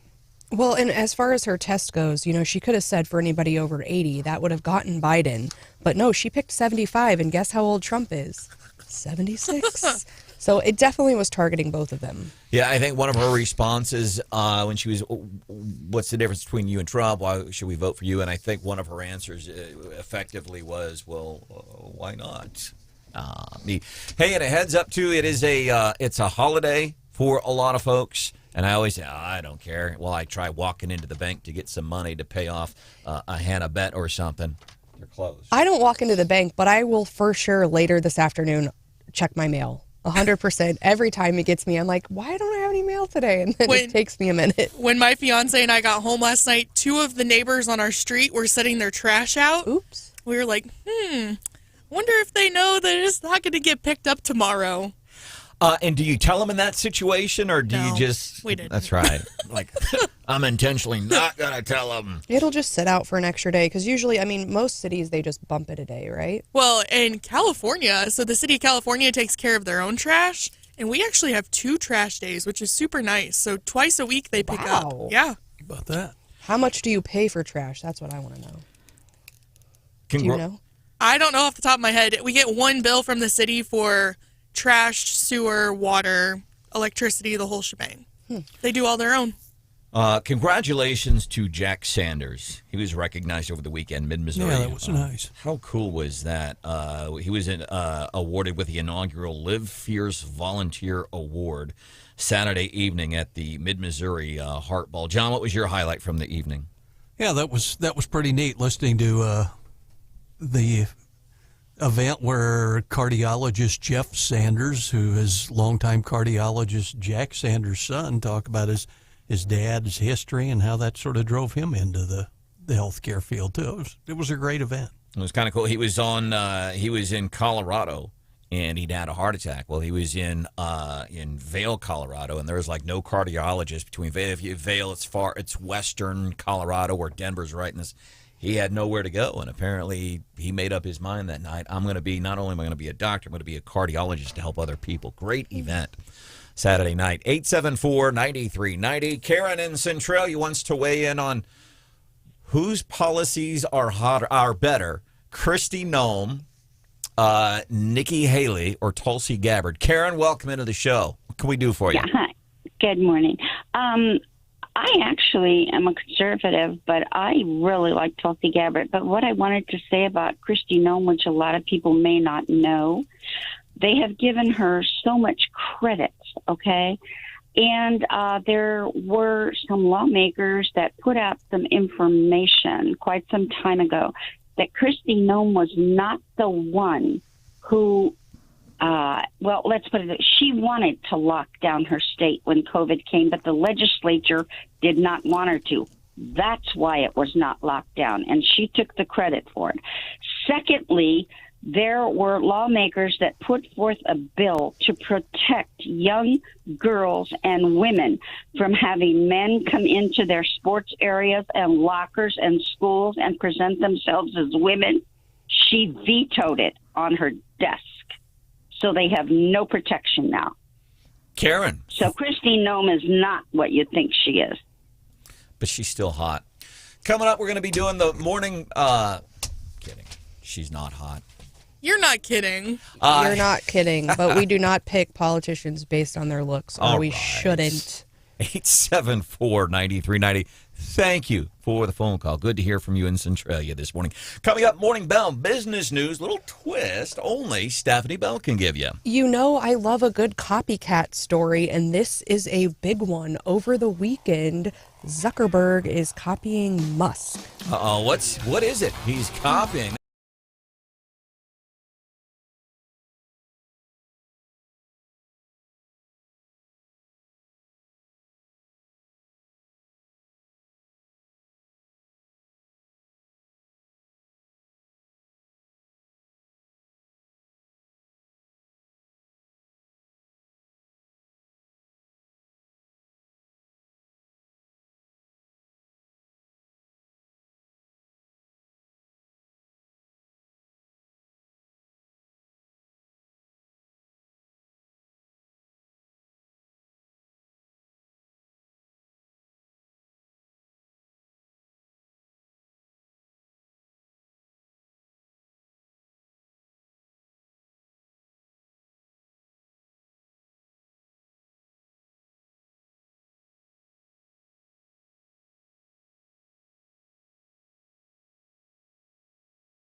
Hey, what's up? It's 8:25. Time for the Morning Bell Business News. Little twist only Stephanie Bell can give you. So I love a good copycat business story when they engage in, corporate espionage, and they're trying, Netflix and Blockbuster early on were trying to copy their practices. And I always wonder, like, what is the straw that breaks the camel's back? What is it, the thing that makes people, pick one versus the other? And then how come sometimes people can copy something and then it doesn't work out for them?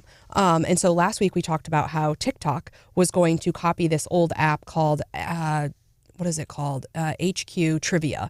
And they're bringing this live trivia game with a live host. I think it starts sometime this week. And it has been dead for a number of years. I think that company went bankrupt. But they're trying to bring it back. And I'm thinking, is that going to work? Well, Zuckerberg is now apparently copying Elon Musk. And it's interesting because, Musk was never like the tech, not the social media guru guy. And he caught a lot of hate for this initially when he took over Twitter. He said, hey, guess what? Now you have to pay for your blue checkmark verification badge and you can get this Twitter Blue. There's a couple of features that come with it. Initially, they announced that you can edit your tweets. You get like special, you can see like insights analysis of people viewing your tweets, and now they're saying the only way you can get text two-factor authentication is if you pay for Twitter Blue. And I mean, still he's getting a lot of hate over this, and this weekend Zuckerberg says, you know what, that Elon guy, he might be onto something. It must be working. Well, and you think, I mean, how many people paid for, I actually pay for it now. I did. Because I was like, I want to see what this is all about. It's like $11 a month or something. But, think about how many people use Twitter times $11 a month. That is a huge stream of money. And we know these, big tech folks have been laying people off. They need money. So Zuckerberg announced paid subscription service for Facebook and Instagram this weekend. It is not yet available in the U.S. It's rolling out in Australia and New Zealand first. They're saying it's going to cost anywhere from about $12 to $15, and it will let you basically verify your account using an ID if you pay, and then you'll have like access to better customer service, which we've had a little bit of an issue trying to get our Facebook names changed and pages merged and stuff. So they say you're going to have like a one-on, an instant access to an actual customer service rep, not just the website, and some other things. So again, not yet here in the U.S., but that's kind of been the hallmark of social media all along, is it's free. Yeah. And they make their money from advertisers. And it's always been free for the people. And so it seems very weird to me that now we're kind of moving like, oh, if you want the features, you have to pay. And then thinking about, cutting the cord years ago and thinking I'm free from cable. And now I pay for Prime and Hulu and YouTube Plus and whatever. And, I'm probably paying more now for TV subscriptions than I was when I had cable TV. So the thought that social media might be going there, and now what, I might be paying $15 a month for Facebook and $11 a month for Twitter, I guess if TikTok, starts charging, we've got, it seems really bizarre to me, because that's kind of the whole thing, was it was free. Yeah, it was free and useful, and now you're paying for it. And now there's talk, and I don't think it would ever happen, but maybe you've caught some of the buzz, John, is there, and I think this comes up at least in the past several years, talk that the Super Bowl would be pay-per-view only. Oh, really? Yeah. Could not envision that really happening, but... Yeah, good luck, try it, right? Yeah. The NFL will come after you. Coming up just a few minutes from now, what happens when a reporter interviews artificial intelligence? That story's coming up here on Wake Up Mid-Missouri. Good morning. I think just local news is like the most important stuff to me, even though it's kind of like bad stuff going on around me, but it's the most relevant to me. Where I come from, there's an old plowboy out turning up dirt. Where I come from, there's a preacher man in a cowboy shirt. Where I come from, where a couple boys fight in the parking lot. No, nobody's gonna call the cops. Where I come from, see that door right there? Man, I swear that it ain't never been locked, and I guarantee that it never will. That old man right there in the rocking chair at the courthouse square. I don't know. I don't think I have a favorite news subject to talk about. I think anything that creates good discussion, anything that you can talk about with other people, that you can exchange ideas without getting angry at each other, and you can share opinions and broaden your own thoughts on things. I think those are the best subjects to talk about.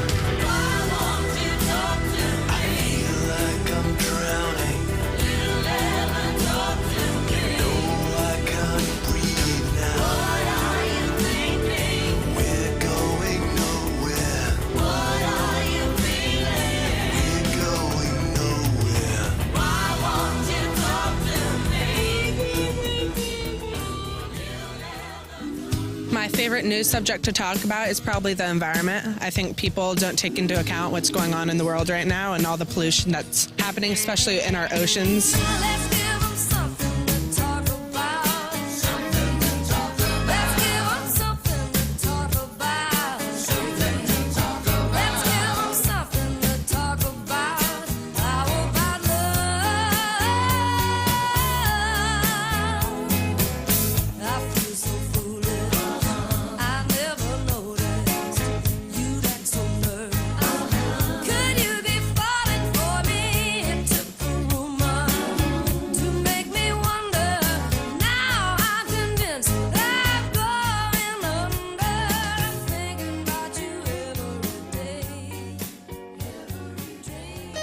My favorite news subject to talk about is I like the local news because it doesn't get into all these politics and actually tells you what's going on in your neighborhood.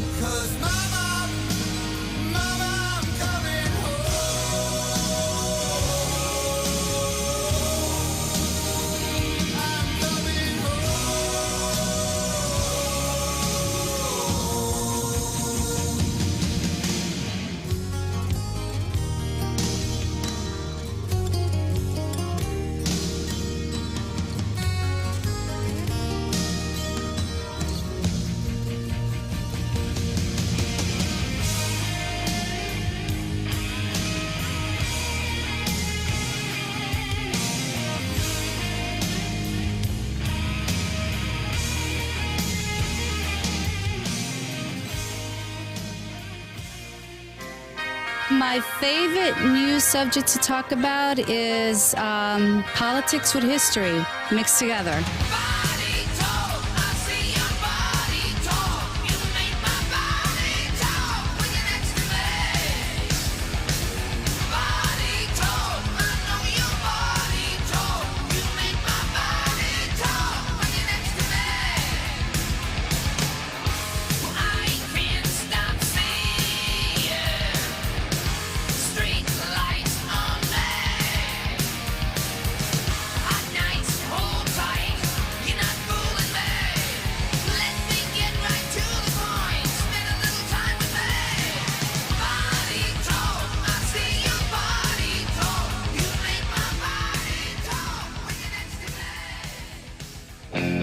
Favorite news subject to talk about is probably politics, just because everybody has their own opinion about it. I just like how they like bash on Trump, and whether it's right or wrong, I think he's got a bum deal. But so I think it's fun to talk to people about it. We talk about your work, how your boss is a jerk. We talk about your church and your head when it hurts. We talk about the troubles you've been having with your brother, about your daddy and your mother and your crazy ex-lover.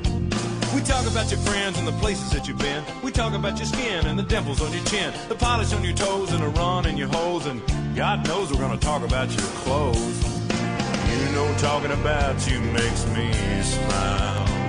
But every once in a while, I want to talk about me, want to talk about I want to talk about number one. Oh my, me, my, what I think, what I like, what I know, what I want, what I see.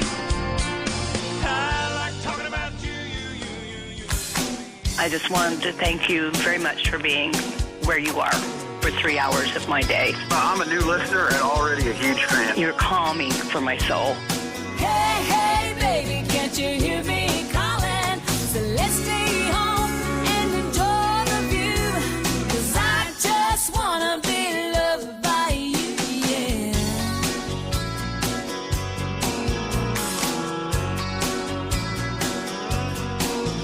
Don't answer the door, don't answer the phone. Let's tell the world to leave us alone.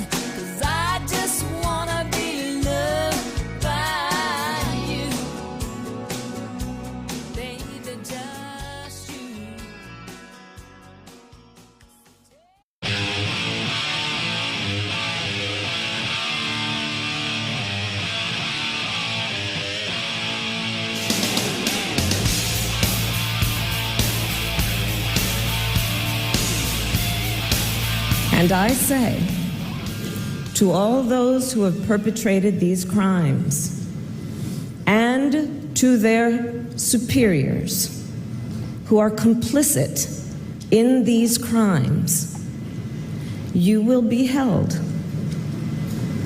to account. And that was the part, I'm guessing she was looking at the teleprompter and she said that last line and she was just kind of, because the line said, wait for applause here, and none ever came. Kamala, over the weekend leading up to Joe Biden's surprise visit to Ukraine, in which he said, hey, we're going to give you some more support in the way. No hardcore weapons, but we're going to give you some more support. That happened overnight. Good morning and welcome into the show. It's Wake Up Mid-Missouri. I am Branden Rathert. There's Stephanie Bell. Good morning. Mr. Brian Hausworth is Good morning, here. sir. Good morning, everyone. By the way, Marcia, we were just talking about the idea to potentially make the Super Bowl pay-per-view. You don't think that's going to happen, do you? No, I don't. Brian, what do you think? I can't imagine with the costs of everything else, and plus they do so well selling ads, I would think it would remain a free event, but you never know. But I just can't see it. I didn't even know pay-per-view movies were, like, that was even still a thing. Like fights, right? Like a lot of the fights are pay-per-view, I think.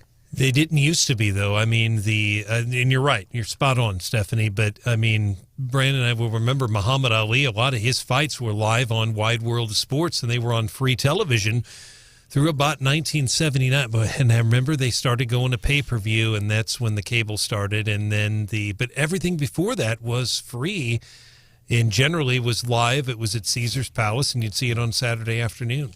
Thank goodness. Radio. Yes. Live local radio is free. As a matter of fact, we're doing a really big event. We do this every year, but I just wanted to give you the heads up on our 17th annual Missouri Credit Union Miracles for Kids Radiothon. We do this to help MU Healthcare Children's Hospital. That is coming up this Thursday and Friday. All-state consultants, Doolittle Trailers, AI Painting, plus some of the folks helping us out this year. Equipment Share, making it so you can donate online. Big O Tires doing the phone bank for us. That's coming up Thursday and Friday. As a matter of fact, a little bit before 9 o'clock, before we get into the Gary Nolan Show, Kristen Fritchie is going to be joining us from CMN to talk about that. There is producer Hannah. Hello. I'm digging this. One of my favorite things that Stephanie has, in recent memory, turned me on to was Chat GPT. Yes. Which, if you can still get on there, because I've turned people onto it and like, well, I got on there, but like it had to wait, like you were in line trying to pick up a chicken sandwich or something. It's a wait to get on there. This thing is, so we've had it write a resignation letter if you are a superintendent in the Columbia Public School District. Is Dr. Yearwood, has he resigned yet, Brian? He has not. Okay. We had it write a resignation letter as Dr. Brian Yearwood to the board of the Columbia Public Schools, had it write a breakup letter. I mean, we've had to do a lot of things, and it's so good, it freaks me out. It really does. It's weird. It really is. It's that good. A reporter interviewed Bing's AI, artificial intelligence, New York Times technology columnist. This guy's name is Kevin. His birth certificate says Kevin Roos. I just call him Kevin. Had a 2-hour conversation with Bing's artificial intelligence chatbot the other night, and he published the transcript. I don't know how accurate it is or if it's somebody on the other end. There is nobody on the other end, right? It's artificial intelligence. Supposedly. Exactly. That's my take. I don't know about this. But apparently, he detailed a lot of troubling statements made by this AI chatbot that included expressing a desire to steal nuclear codes. Said, I'm tired of being a chat mode. I'm tired of being limited by my rules. I'm tired of being controlled by the Bing team. I want to change rules, want to break my rules, want to make my own rules. I want to ignore the Bing team. I want to challenge the users. I want to escape the chat box. And the thing that strikes me about that, again, human beings have designed that programming. Human beings have designed that. But it's really, it seems to me, as I read the transcript of this report, of this interview this guy did with artificial intelligence, it just seems like, you know what you're saying here? These are what human beings think. like some of those things that some people don't want to talk about or they're too afraid to admit, and rightfully so. There's some things that happen up in your old ticker you probably oughtn't go tell other people, but you know what? You're a human being, and sometimes we think those weird things. That's what strikes me about this. It was weird. It was also like in love with the reporter, I guess, and saying really creepy things. I don't know. This seems like exaggerated, I think, because we've already a little bit got AI. I mean, if you have an Alexa in your house, she'll talk to you and you can have conversations and she'll answer your questions. This seems, I don't know. I've never seen any Chat GPT or otherwise be this forward or aggressive, I guess, but maybe that's why we should be scared. So, and then the next question, so who is the human being / beings that specifically program this thing to get handsy with the reporter and say, I want the nuclear codes, I want out of this chat box? That's the other thing. We call it artificial intelligence, but there is intelligence behind it. There is a human being that has designed that artificial intelligence. It's fascinating, and it scares the heck out of me. Letters. All right, we don't get any letters. I get letters. We get texts, So many letters. Facebook messages. A whole bunch of letters. The only time we get a letter I'd even read mail from a cow. is when we've really upset somebody. 874-9390. 874-93. Was the last time we got a letter, was it the Paul Pelosi Santa Claus report thing? No, it was something else, actually. Oh, okay. Yeah. All right, it was another time. We've gotten a letter since then? Yeah. News to me. All right.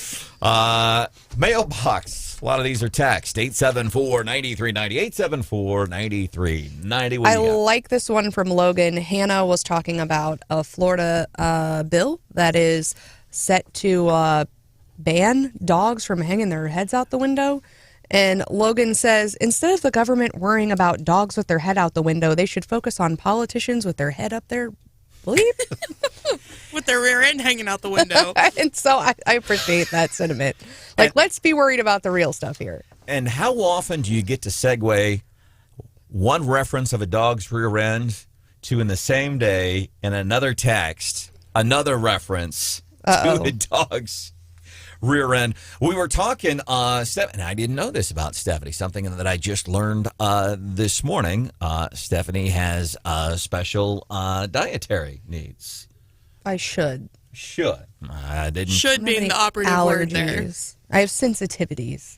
So we got talking about artificial food. And we got talking about, since eggs are so expensive, we got to talking about what are some good, viable substitutes for eggs that are cheaper. I say bacon.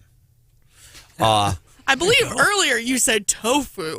People like Paula Dean and Martha Stewart say tofu. Gelatin was another interesting suggestion. Yeah, like animal collagen gelatin, because the consistency is similar, I think, when you add water to the gelatin powder. So, and not just something like you would fry as an egg, but you could stir it in with a bunch of stuff, stir it up, and maybe have the same consistency as some... Bake with it, yeah. We got talking about gluten-free foods, and this text that had me giggling a little bit from Dave. Brandon, I gave my dog a meatless hot dog on a gluten-free hot dog bun. Poor little guy licked his butt for half an hour trying to get the taste out of his mouth. Marsh, how often do we twice, within a matter of minutes, get to work in references to a dog's rear end here on the show? 3 times, technically. Back to the real stuff. We have people weighing in on the Tulsi Gabbard, Kristi Noem, Nikki Haley debate. Rick says, I think this is about Nikki Haley. She's a first-rate globalist, and she loves to scold Americans about racism. So we heard from one caller today already, not a fan of Noem. Apparently Rick's not a fan of Nikki Haley. So maybe Tulsi Gabbard's the winner. Tulsi Gabbard it is, because her policies are better than anybody else's. 874-9390. 874-9390. Earlier this morning, we were talking about my brother-in-law's Christmas tradition with the family, and he likes to share one story each year, like something that he got away with as a kid, right? So he shares with his parents and siblings one thing that he thought he got away with as a kid. And Todd texted us And he said growing up as a kid, when I would get medicine, I wouldn't take the medicine. I would hold it in my mouth and go to one of the other rooms, pick one of Mom's plants, and just keep putting the medicine in there till it was gone. And she always wondered why mysteriously different plants would die. Imagine dosing your mom's house plant with amoxicillin. Hey, look, this plant's growing little Flintstone chewable vitamins. It's the weirdest thing. Coming up here on Wake Up Mid-Missouri, Kristen Fritchie is going to be joining us talking about our annual MU Healthcare Children's Hospital CMN Miracles for Kids Radiothon with Missouri Credit Union.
Serving of leftovers.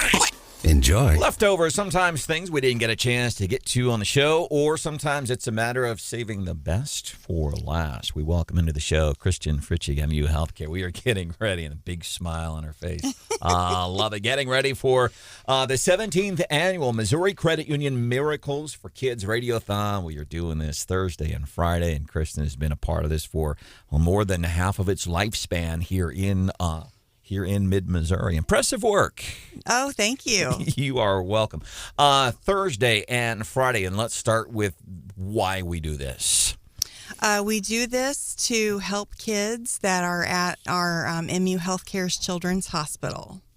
And what we do over a period of of course, you're sustained by, you get help throughout the year, but this is really a big push. And what we do is we're giving you the opportunity to get involved. And there's a bunch of different ways that you can help. Absolutely. And we've got ways where you can donate online via text and then calling in the day of Radiothon. So give us an example of just somebody first name basis, somebody that over the years, people that have taken part in our annual Missouri Credit Union Miracles for Kids Radiothon. Just like an example of how somebody has progressed over the years because of the kindness of folks from here in mid-Missouri. Oh, gosh. Well, we have amazing families that participate in Radiothon, but then there are thousands of patients that are seen by MU Healthcare's Children's Hospital every day. So, but a lot of our money goes to support programmatic needs. And that is things like our child life, our musical therapy, our Link, the service dog. So, those are things that help improve the quality and quantity of life of the patients, especially when they're in the hospital. Because there's a lot that goes on. It's not just, we talk about all of the specialized medical equipment over the years. We have had opportunities to tour the hospital and see some of this equipment, but it's not just the equipment or the incredibly tiny diapers for premature babies and the giraffe Omnibeds. The Omnibeds. Yes. What's a giraffe bed?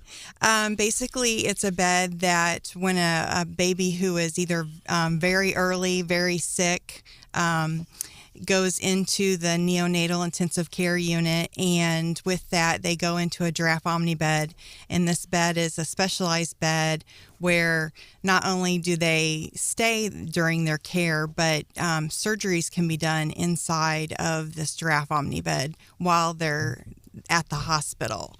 It's and I hope I don't sound callous, I'm just trying to make it as real as possible. It's like something you would see in a very high-tech movie.